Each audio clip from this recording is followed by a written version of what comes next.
I'm Kayla, I'm a student nurse, and today I'm performing my trachea suctioning checkoff. So I would walk in and introduce myself, wash my hands, and identify the patient and any of their allergies. Then I would organize supplies and explain the procedure. Next, I would verify the order and make sure it's correct.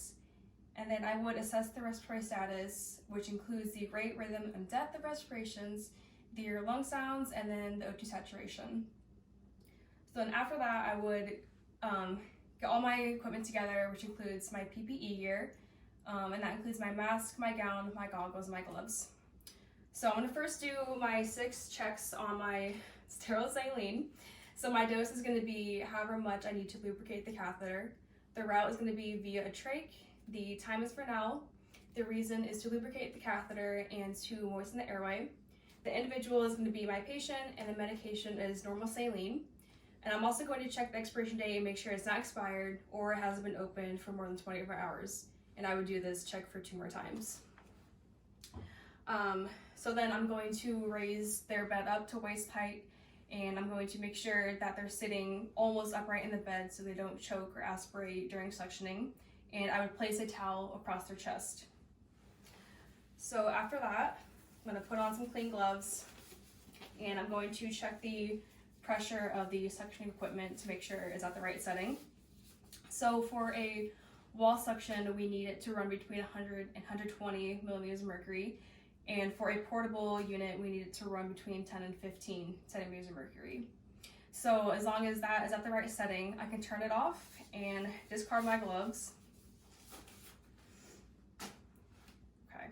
Okay, so next I would, if I've not already, I would apply all my PPE gear, and then I'm going to open my sterile equipment.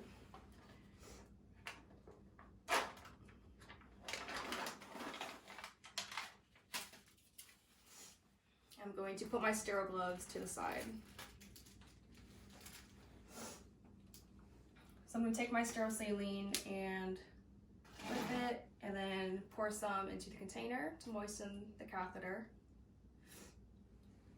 And then set this to the side. And then put on my sterile gloves.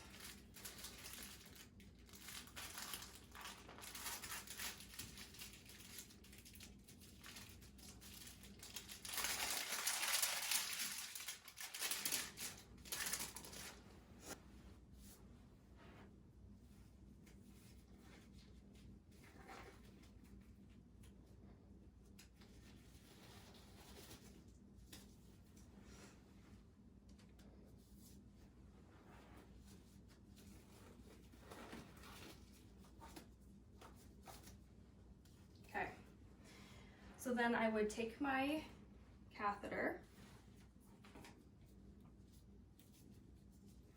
and at this point I would connect the catheter with the suction tubing, and then I'm going to re-moisten it.